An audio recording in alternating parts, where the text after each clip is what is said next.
My name's Nadine. I'm a programmer for Screen B14. I used to present the Brum Picture Show on Brum Radio, and I'm a filmmaker in my own right. And I'm Rupert Cole. I'm a programmer with Screen B14 in my spare time. I'm also a composer, that's my real job. I've been asked to buy stuff for myself and stuff for Rupert, who's our other programmer at Screen B14. I'm here to roast Nadine. It's a long time coming, isn't it? On this episode of the Cex Cellar, we welcome Screen B14. Nadine's been given £10 to split between picks for herself and picks for Rupert. But just like, this is the kind of thing you can get here if you've got the money. But will he know whose DVDs are whose?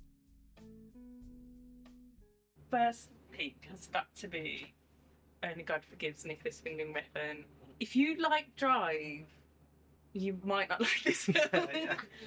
Nicholas Winding Refn, and along with sort of Gaspar Noé, have this gorgeous, like neon-soaked fever dream aesthetic that's now been sort of appropriated by Jan Wick and all these other like mainstream films. But they really sort of pioneered that neon noir thing back in the sort of 2000s. And this is a film that at the time I didn't really get. I don't know if I get it now, but I appreciate it a lot more. It's really like, it is like a dream. It's like a weird, disturbing dream, and it's just so visually gorgeous, and the soundtrack is amazing. This is a keeper.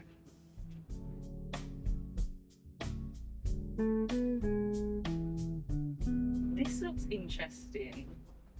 I don't know what this is. I've never heard of this. I think this might be one I'd get for Rupert.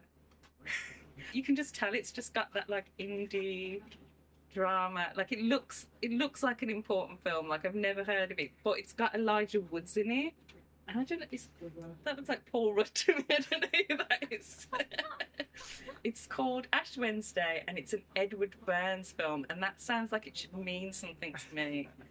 I don't know who Edward Burns is, but I'm excited to find out, and hopefully Rupert will be too. So that's going to be for Rupert.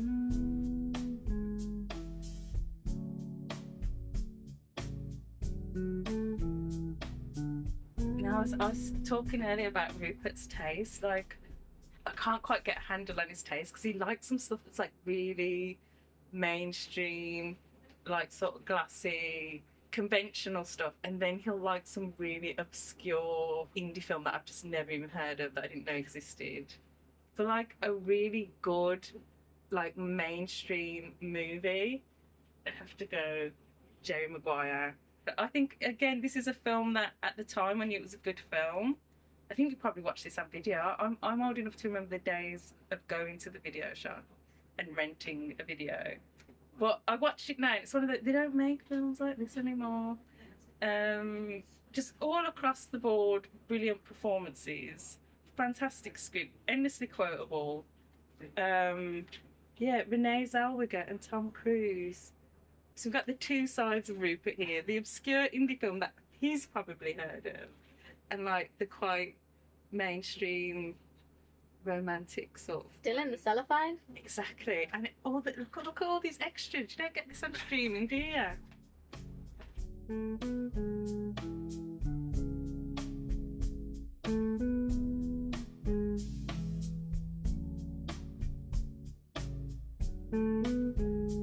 This is an interesting one because I'm not a big fan of David O. Russell, and he's like notoriously not very nice. And there's like, if you haven't heard of I Heart Huckabees, it stars Dustin Hoffman, Jason Schwartz Young. I've watched anything with him, he's amazing. There's a couple of videos from behind the scenes of this film that are quite disturbing actually. There's like, he really flipped out on Lily Tomlin, who's like a real, famous sort of comedian, been in the business for years and years, and he just flips out on her and goes nuts, like screaming. I think he calls her the C word. But then there's another clip of her like getting quite frustrated with him. And I think she found his directing style. She said it was kind of a bit all over the place.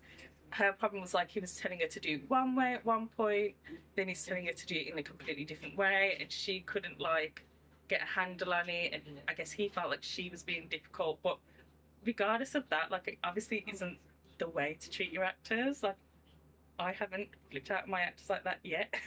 It's made it almost sort of mythological. It's like, makes it even more interesting when you're watching it. And it's a very flawed film. It says by far the most original comedy of the year. It is weird. It's about an investigation agency, but they're like kind of existential detective agent. I don't even understand it. It's worth a watch, but it is weird.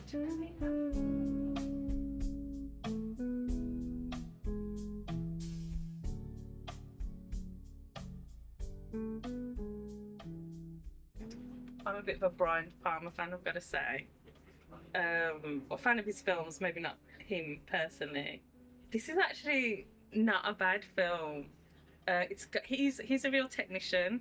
I think the end doesn't quite work. I think the end is the main issue, but it's such a 90s film, but it has that aesthetic of the time, and yeah, it's quite, I don't remember it well, but I remember being like, oh, that was all right.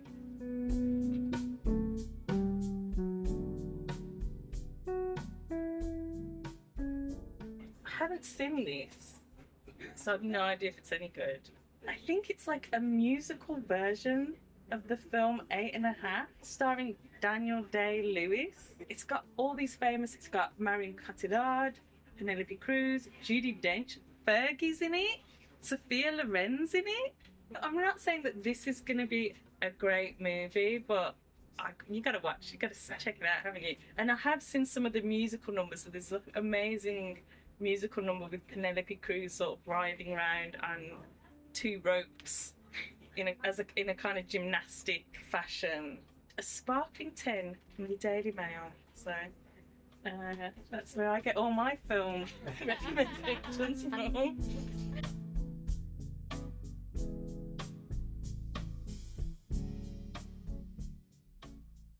So, right, this is it. This is my £10. Rupert, I hope you like Donnie Darko. The first film we ever programmed under the new Screen B14 was Donnie Darko, and we sold 0 tickets and had to cancel it. So I'm tempted to do it again, but if we don't sell any tickets again, I'm going to be severely disappointed. I've always wanted to see this and I haven't watched it yet. It's called Sapphire. This is about a mixed race woman who's murdered, and her black brother is sort of trying to solve the murder. And I've never seen it, but I'm a mixed race woman myself, and it'd be so interesting to see a film. I know I don't look mixed race, but that's the thing. I think the character in this is also passing for white, so everyone's really surprised to find out she has a brother who's black. But I just think just on that level, it'd be really interesting to see. I nearly bought it on DVD before. This was years ago. They only had a pan and scan version. I didn't want to watch that. It is on ITVX. So if you can't find it in CEX, check it out on ITVX. Or any other place that has an X at the end. I'd just love to put some more pieces together on Basil Dearden, because he's done a bit of everything, and I think he's so underrated, and I think I'd love to see like a Basil Dearden season or something. Maybe we need to do one at Screen B14, I don't know. But that gets us to £9.50 if my math is correct, which I'm not sure it is. But I don't know what I'll do with the 50p. Maybe we'll get some penny sweets, 50 penny sweets with that. Do they still do penny sweets? I don't know. What a haul! Oh, thank you very much. Brilliant. Thank you.